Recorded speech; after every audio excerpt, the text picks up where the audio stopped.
Hello students, welcome to the fifth lecture of your fifth semester. How are you all friends? I hope you all are fine.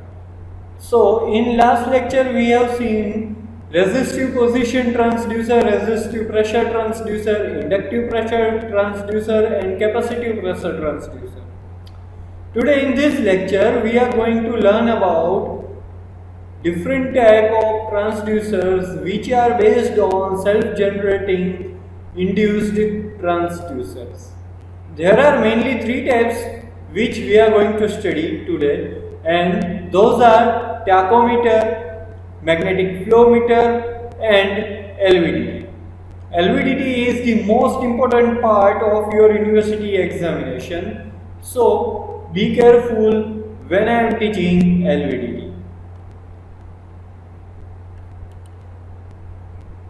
So, there are mainly three types of self-generating inductive transducers, and those are tachometer, electromagnetic flow meter and LVDT. Full name of LVDT is linear variable differential transducers. In some book there is linear variable differential transformer. Both names are correct for your university examination, but correct one is linear variable differential transformer. Okay, so first we are going to learn about the tachometer. So what is the tachometer? The tachometer is a thing which is used to measure the speed. Okay, so whenever we are using tachometer as a transducer, what it will do, it will just directly convert your speed into electrical signal. So the object which we want to measure its speed, just we have to attach tachometer over there. It will convert it into electrical signal and we can measure the speed. So now let's see what is the construction of tachometer. There is one core where a coil is wound, and in between the core there is a magnet. This magnet is attached to the shaft, and this shaft is connected to the object whose speed is going to be measured. When the object is in rotation or motion, because of you attach the shaft over there, the shaft will be rotating, and because of that this magnet will be rotating. Now here this coil, because as we know that because of the law of Faraday's, whenever flux is changing with respect to time, you get induced EMF, and because of that we can say E equals to minus d phi by dt. Here you can see this magnet is in rotating motion, and because of that flux linking with this coil is continuously changing, and because of that there will be induced EMF in the stator coils, and because of that we have mainly two quantity that can be measured. There is one amplitude of those induced EMF, and second one frequency of that induced EMF. We can measure both of the thing and can say what is the speed of the object. Okay, but we have to know that whatever amplitude and frequency is there, it is proportional to the speed of the rotation.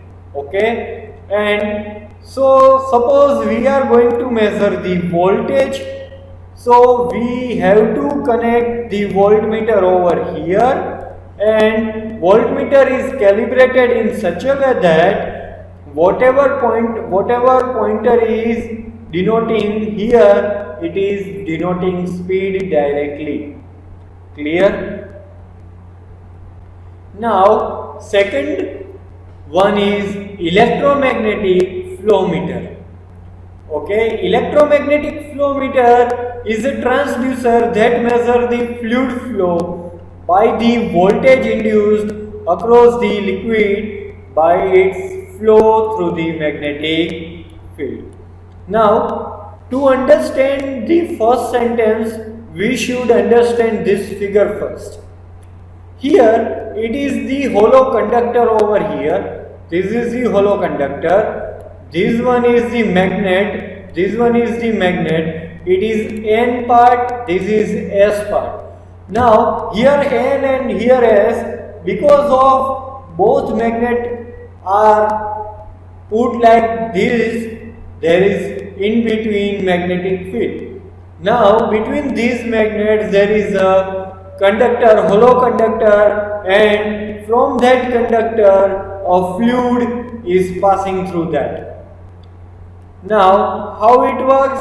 It works on the Faraday's law. So what is the Faraday's law? How it works? It is the principle. Let's check it out how it is going to be work.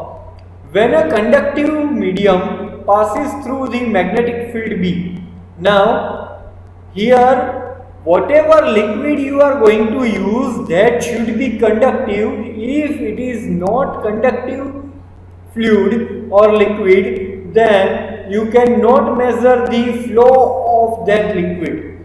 So first condition, when you are going to use electromagnetic flow meter, then the first condition is whatever liquid you are using, that should be conductive.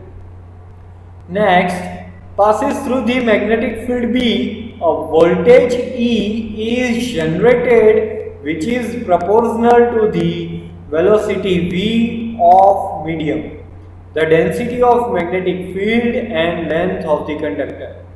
In 12th science you have seen one example that it is saying E is equals to B, L and V.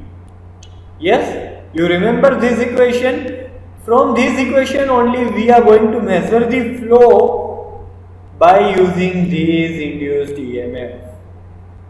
Now let's check how it works. It works on the principle of self-generating induction. It does not have any moving parts. Here you can see that there is no moving part.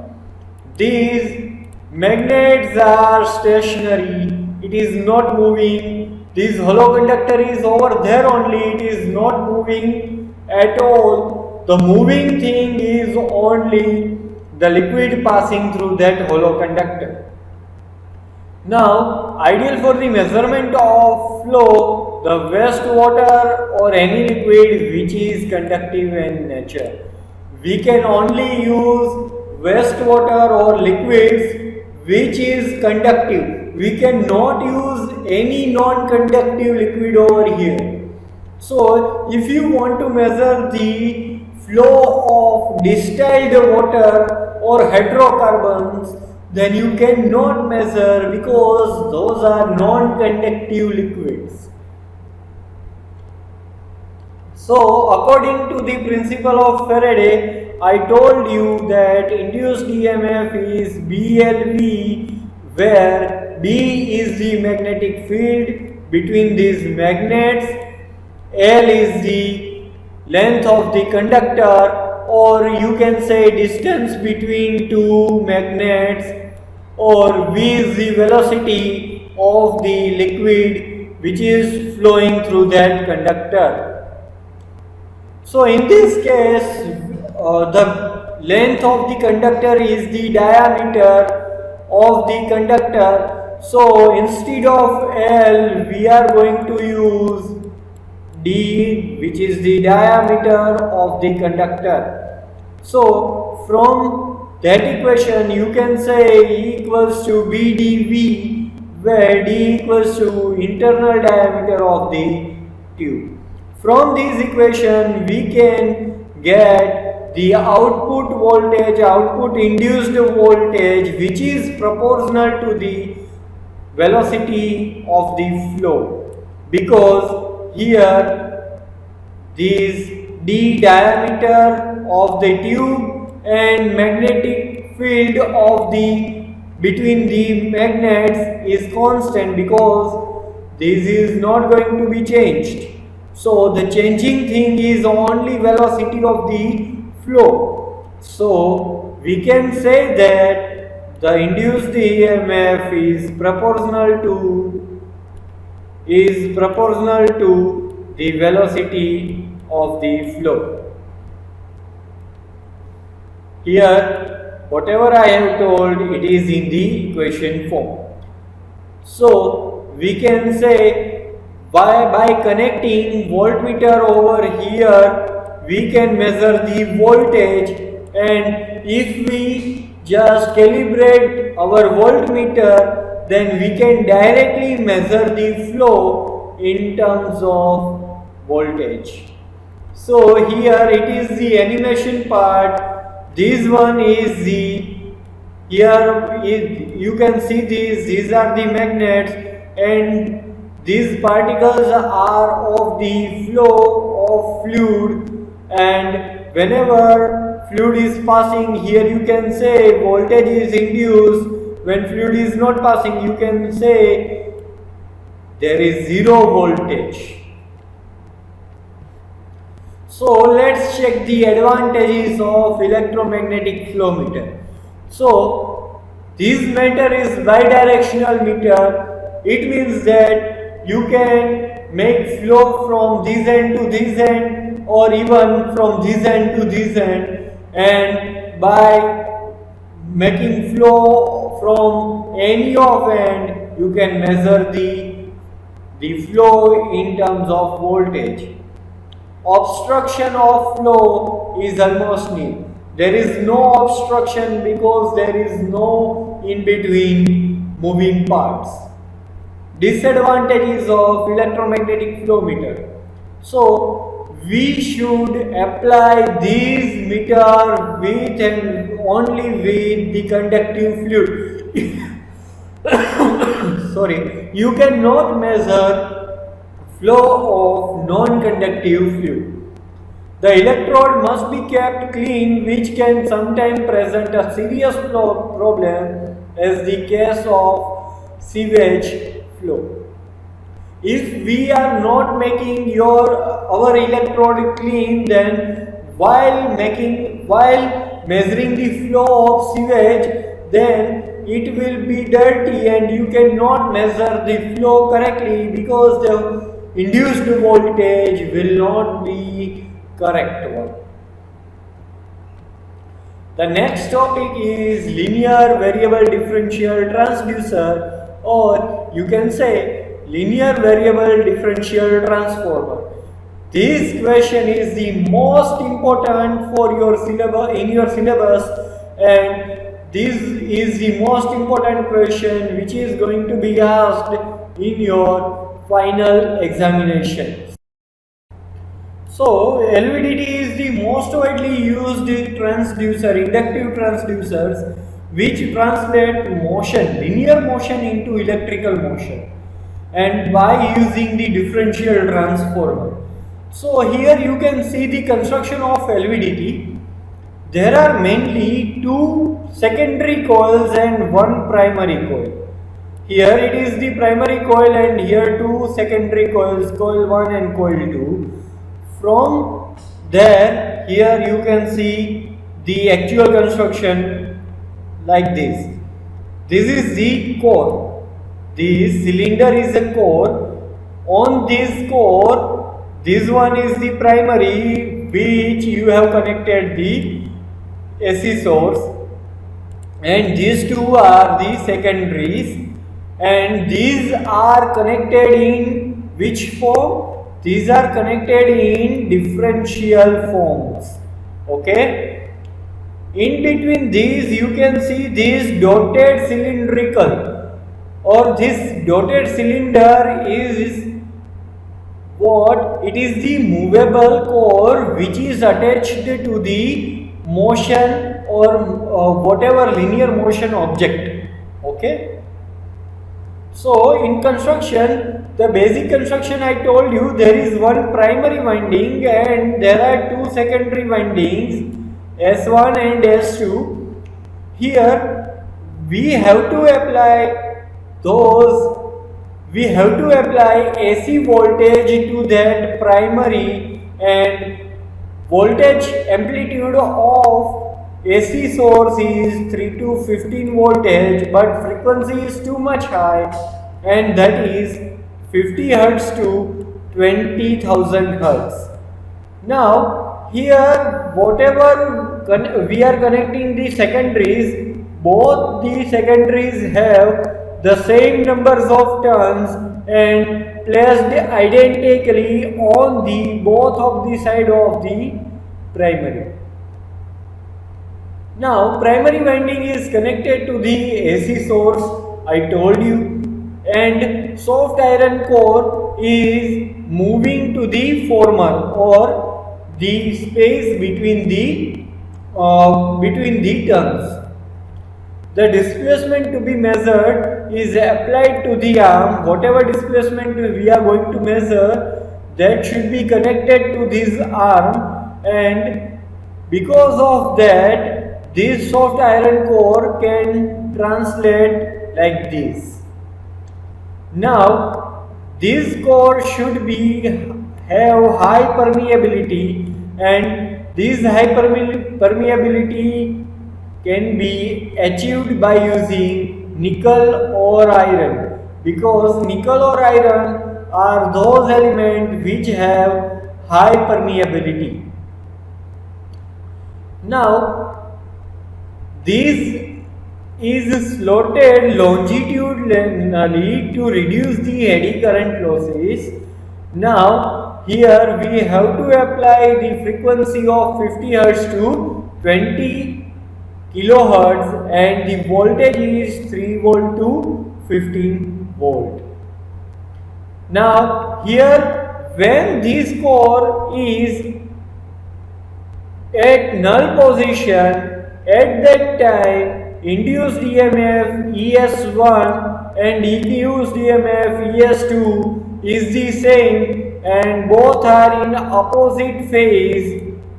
So E1 or minus E2 you can say. Okay. Now why these both EMF are in opposite phases? So here you can say that if we take this one plus and this one minus and this one plus and this one minus, then these minus are connected, and because of that this is in differential form, and in differential form output or induced voltage will be minus. So in secondary S1 whatever EMF is induced, that is ES1, and in secondary S2 whatever EMF is induced, that is ES2.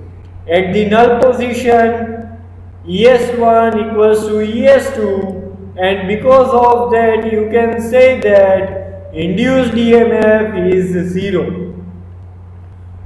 Now when you say that core is moving like this, and because of that because of this position of core, the induced EMF will be more in S2 winding, because core is near to secondary S2, and because of that more flux will be linked to the secondary S2 and induced EMF will be more. So you can say E2 is greater than E1. At that time you can say output voltage is E2 minus E1, and in the same manner if core is like this, then E1 is greater than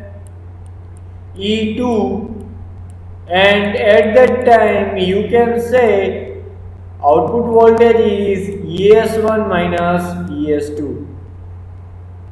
So here you can see the animation video where this is the translatory motion, and because of this is the coil and secondary. Whenever this is the moving, at that time flux linkage is to primary to secondaries. This is the null position, and this is the ferrous core. Now, when it is at null position, it is the center tap. Now at null position, ES1 is like this and ES2 is like this, and because of that, when you connect it in differential form, output will be 0. Now it is shaped by battery. Now when you move the core upward, the voltage induced in upper winding will be more than the voltage the less than secondary winding. So output voltage will be based on upper winding. Now when you move the core downward, the voltage at secondary 2 will be more than the secondary 1. So output will be based on coil 2. So here you can see output waveforms over here.